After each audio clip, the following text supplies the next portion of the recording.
હા બેટા ગધેડા, તો તારું વિઝન રહ્યું ને ભાઈ, તારું વિઝન હે ને ફૂલ ક્લિયર હોવું જોઈએ કે તારે શું કરવું, તારે કઈ રીતે કરવું, તારે કઈ રીતે તું પ્લાન બનાવી. પ્લાન બનાવી અને પ્લાન તારો એક્ઝિક્યુટ કરે. પ્લાન તારો એક્ઝિક્યુટ થાય તે પછી તને હે ને આગળ વિઝન તારું ક્લિયર હશે ને તારો પ્લાન એક્ઝિક્યુટ થાય તે પછી તને આગળ ગ્રોથ ખબર પડશે કે મારે ગ્રોથ કઈ રીતે કરવી. એટલે તું પેલા પ્લાન બનાવી, તારું વિઝન ક્લિયર રાખ. તારું વિઝન જ ધૂંધલું છે તો તને કઈ આગળ ખબર જ નહીં પડે કે આગળ મારે કઈ રીતે વધવું. એનું વિઝન ક્લિયર એટલે કઈ રીતે ક્લિયર હોય, તું જે કામ કરેશ, જેમ કે XYZ ગમે એ કામ છે, ગમે પ્રોપર ગમે એ કામ, એ કામને તું હે ને તારી બુકમાં લખ કે હું આ કામ કરું છું. એ કામ કરે છે એ બુકમાં લખતો જાય કે હું આ કામ કરું છું.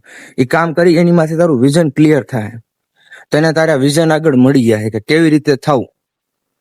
જેમ કે મારું વિઝન છે અત્યારે કાંઈ નથી, અત્યારે મારી પાસે કાંઈ છે જ નહીં, પણ જે હું થાઈશ ત્યાં એક વસ્તુ આજે કરું છું એનાથી જ મારી ઓળખાણ બનશે. એનાથી મને માણસો ઓળખશે કે આ વસ્તુ કરીને આ માણસ અહીંયા પોઈગો, એમ સમજી ગયા. એટલે મારું વિઝન ક્લિયર છે કે મારે આ કરવાનું અને હું આ કરું છું. એટલે વિઝન તમારું ક્લિયર હોવું જોઈએ. જો વિઝન ક્લિયર હશે તો જ આવી રીતે આ બધી વસ્તુ થાય, તો જ શક્ય છે. ગ્રોથ તો જ શક્ય છે જ્યારે તમારું વિઝન ક્લિયર હશે. તમારું વિઝન ક્લિયર નથી તો તમે કઈ નહીં કરી શકો. તમારું વિઝન ક્લિયર હોવું જોઈએ.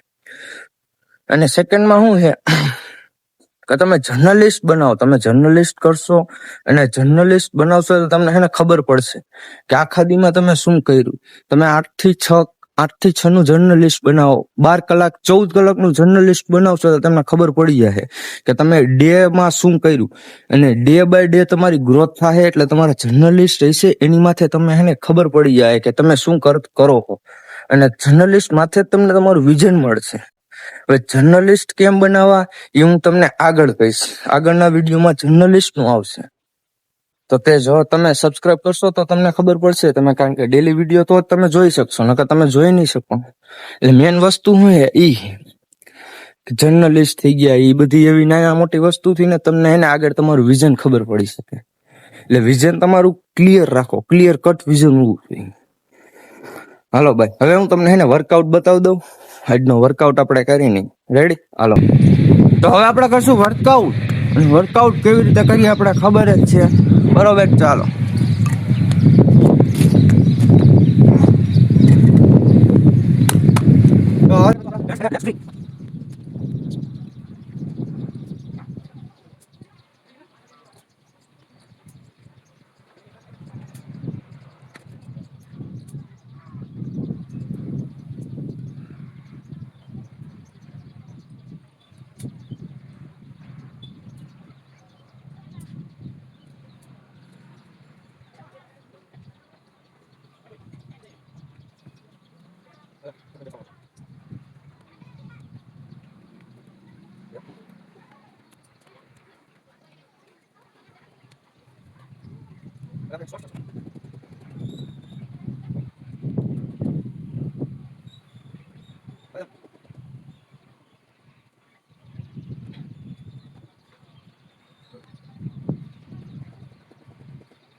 વિડીયો તો ભાઈરે ઉતાર્યો પણ હે ને મારો બેટો કેમેરો જ બંધ થઈ ગયો 8 મિનિટ પછી. અને અમે 10 જેવા સપાટા મારી દીધા. સમજો, પાછા 5 મારી દે આપણે.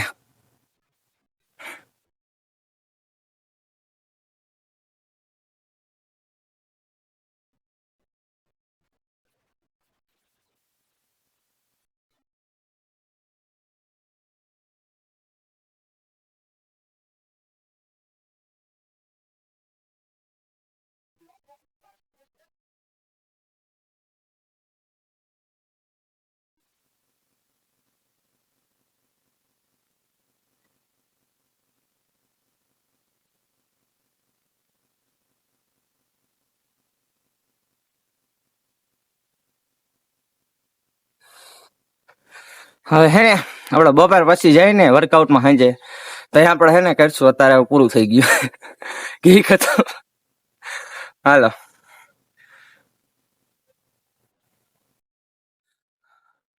અત્યારે હે ને ઘણું કરી લીધું. હવે હે ને આપણે કાલ બપોર પછી હે ને વાં જાય ને ત્યાં આપણે કરશું. અત્યારે તો બહુ વધારે થઈ ગયું. જો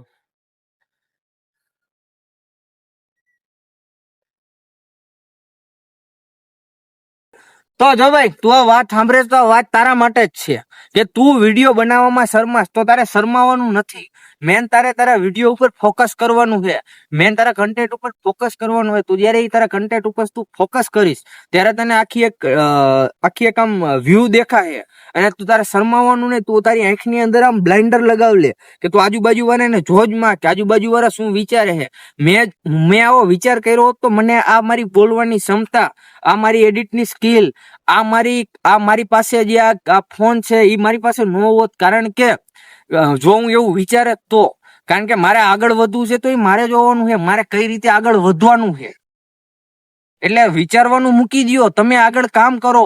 તો તે જ સાથે આપણે આજનો વિડીયો આપણે આજ વર્કઆઉટ કરવાના છીએ અને વર્કઆઉટમાં આપણે આજે નિર્ણય લીધો કે આપણે હે ને 10 સપાટા મારશું અને 20 સ્કોટ્સ કરશું અને સેકન્ડમાં આપણે હે ને આપણો શું કે બેઠક આપણે 20 મારશું. તો આ આપણો આજનો ચેલેન્જ છે, બરોબર. તો એ રીતે હું મારા માઇન્ડને ચેલેન્જ દેતો રહું છું જેથી કરીને મારો માઇન્ડ સ્ટ્રોંગ થાય છે, મારી માઇન્ડની એબિલિટી વધે છે અને મારો માઇન્ડ રહ્યો એ માઇન્ડસેટ તરફ, ગોલ તરફ અને મારા વિચારો મોટા થાય છે.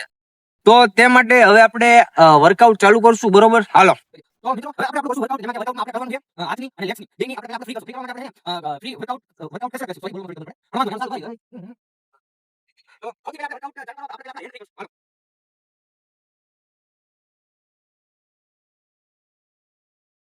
હાલો અમારો હાથ બે બાજુ હાથ ફ્રી થઈ ગયા. આપણે લેફ્ટ ફ્રી કરશું. આ લેફ્ટ ફ્રી થઈ ગયા અને હવે આપણે કરશું જમ્પિંગ જેક્સ. આ કાકા બોલ રસ્તા અને હવે આપણે કરશું ફોર સાઈઝ. હાલો તો 1 2 3 4 1 2 3 4 1 2 3 4 1 2 3 4. હવે આપણે કરશું લેગ્સ ના ડન. સોરી હવે આપણે કરશું ડન મારશું. તો મિત્રો ત્યાં કીડીયું બહુ વધી ગઈ છે અને આપણે દંડ મારવાના વી. કેમેરામેન દંડ. Hello done. કેમેરામેન કોણ?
તો મિત્રો હવે આપણે આપણી લાસ્ટ એક્સરસાઇઝ કરી લીધી છે અને લાસ્ટ એક્સરસાઇઝ કરીને આપણે વિડીયો પૂરો કરી દીધો છે. અને આપણે આવા જ વિડીયો જોવા માટે તમે મારી ચેનલને સબસ્ક્રાઇબ કરી દેજો એટલે તમને આવા જ વિડીયો મળી જશે. હાલો બાય, ટાટા, પીસ આઉટ.